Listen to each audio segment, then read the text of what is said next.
Hi అందరికీ. అందరెలా ఉన్నారు? మేము ఈ మధ్యన రీసెంట్‌గా హైదరాబాద్ టు భద్రాచలం వీడియో చేశాను కదా!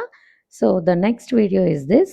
భద్రాచలం టు మారేడుమిల్లికి వెళ్ళామండి. సో, మారేడుమిల్లి మేము చేరేసరికి ఈవినింగ్ సుమారు 4 గంటలయ్యింది. అక్కడ వెళ్ళే రోడ్ మొత్తం కూడా ఘాట్ రోడ్ కాబట్టి జర్నీ చాలా బావుంటుంది. మారేడుమిల్లి రీచ్ అయిన తర్వాత మాకొక మంచి రిసార్ట్ బుక్ చేసుకోవడానికి సుమారు ఒక 1 ½ అవర్ అయితే పట్టిందండి. ఫైనల్లీ మేము ఒక మంచి రిసార్ట్ బుక్ చేసుకున్నాం. ఇక్కడ అట్మాస్ఫియర్ కూడా చాలా బావుంది. నేచర్ మధ్యలో ఉండటం చాలా రిలాక్సింగ్‌గా అనిపించింది. మారేడుమిల్లి వెళ్తే మీకొక చిన్న టిప్ అండి. నాన్ వెజ్ తినే రోజు ప్లాన్ చేసుకొని వెళ్ళడం మంచిది. ఎందుకంటే అక్కడ ఎక్కువగా నాన్ వెజ్ మాత్రమే దొరుకుతుంది. ముఖ్యంగా అక్కడ చాలా ఫేమస్ ఐటెమ్ బ్యాంబూ చికెన్. ప్రతి షాప్ ముందు కూడా బ్యాంబూ చికెన్ చేస్తూనే ఉంటారు. రిసార్ట్ ప్లాన్ చేస్తే విత్ ఫైర్ క్యాంప్ బుక్ చేసుకోండి. మాకైతే వెజ్ బిర్యానీ తినాలనిపించింది. అందుకే మేము ఆర్డర్ ఇచ్చిన 2 గంటల తర్వాత మా దగ్గరికైతే వెజ్ బిర్యానీ వచ్చిందండి. ఆ రోజు నైట్ బిర్యానీ తింటూ ఫైర్ క్యాంప్ కూడా చేసుకున్నాము. అలా మాట్లాడుకుంటూ టైం గడిచిపోయింది. రాత్ర 11:30 నుంచి 12 వరకు అక్కడే ఉండిపోయాము. కానీ గుడిసెలో సన్‌రైజ్ చూడాలంటే ఎర్లీ మార్నింగ్ లేవాలి. అందుకే మేము మార్నింగ్ 3 గంటలకి లేచి 4 గంటలకల్లా రెడీ అయ్యామండి. ఇక్కడ ఒక ముఖ్యమైన విషయం ఏమిటంటే గుడిసె వ్యూ పాయింట్‌కి మనం ఓన్ వెహికల్స్‌లో అనుమతించరండి. అక్కడ రోడ్ చాలా రఫ్‌గా ఉంటది కాబట్టి జీప్‌లో మాత్రమే వెళ్ళాలి. అది కూడా వాళ్ళ జీపుల్లో మాత్రమే. ఒక జీప్ వెళ్ళి రావడానికి సుమారు 6000 తీసుకుంటారండి. మొత్తం 6 సీట్స్ అయితే ఉంటాయి. ఫిల్ అవ్వాలి కూడా. మేమైతే 3 మెంబర్స్ నేను, శ్రీకర్ మా హస్బెండ్. మా పాప అయితే చిన్నదే కాబట్టి మోక్ష. ఆమెకు టికెట్ కౌంట్ చేయలేదండి. మిగిలిన సీట్లు ఇంకో ఫ్యామిలీతో కలిపి మమ్మల్ని తీసుకొని వెళ్లారు. ఆకాశంలో చాలా స్టార్స్ క్లియర్‌గా కనిపించాయండి. సిటీస్‌లో గాని, టౌన్స్‌లో గాని ఇంత అందంగా అయితే స్టార్స్ కనిపించవు.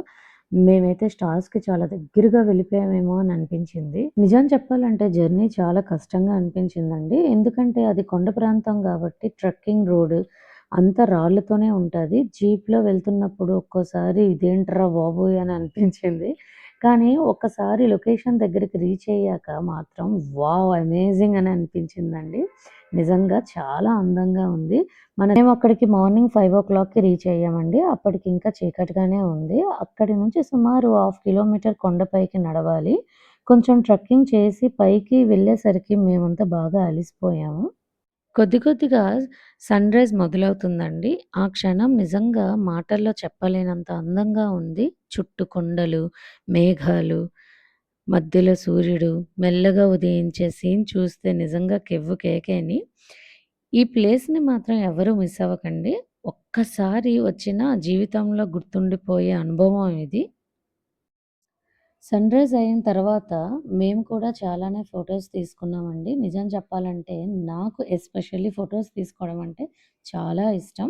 ఎందుకంటే మనం ఫ్యూచర్‌లోకెళ్ళిన తర్వాత మనకంటూ ఒక స్వీట్ మెమోరీస్ క్రియేట్ చేసేదే ఈ ఫోటో మాత్రమే. ఈ ఫోటోస్ చూసుకుంటే మన స్వీట్ మెమోరీస్ అన్నీ గుర్తుకొస్తాయి.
సో, ఇక్కడ 3 గంటలైతే సుమారు మేము టైమ్ స్పెండ్ చేశామండి. ఇప్పుడు getting back to Maredumilli again.